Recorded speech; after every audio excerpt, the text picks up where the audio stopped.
terre riche et pleine de possibles. Je veux créer moi-même un jardin magnifique où je puisse au gré de toutes mes fantaisies planter tout ce qui pousse et qui ravit l'esprit.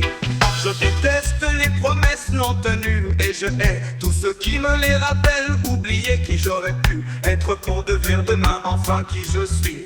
Je serai ce jardin magnifique près de la mer que tant de fois enfant j'ai aimé et chéri. Je réaliserai toutes les parties de mon être.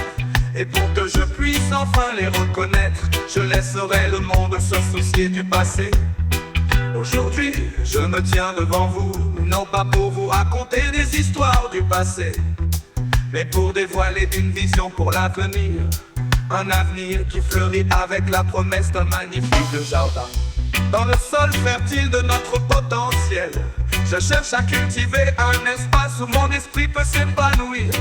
Un sanctuaire où chaque caprice, chaque impulsion créative peut trouver un terrain fertile. Ici, je planterai des graines d'imagination, nourrirai les fleurs de la passion et laisserai les fruits de mes efforts mûrir sous le soleil de ma propre création. Oh, ce jardin, cependant, n'est pas seulement un espace physique, mais un reflet de mon propre être. C'est un témoignage du pouvoir de la découverte de soi, un témoignage de la liberté d'embrasser le présent et de rejeter les chaînes du passé. Pendant trop longtemps, j'ai été hanté par le spectre du potentiel, non réalisé par les échos de promesses non tenues. Mais plus maintenant, je ne serai plus défini par ce que j'aurais pu être, mais par ce que je choisis de devenir.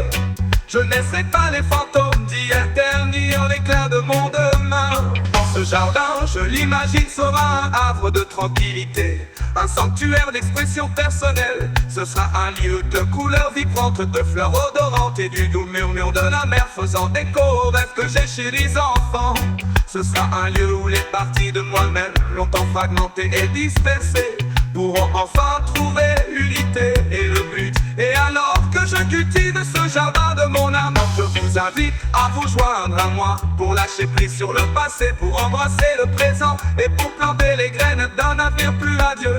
Car ce n'est que lorsque nous nous libérons des chaînes d'hier que nous pouvons vraiment nous épanouir en les individus que nous avons toujours été destinés à être.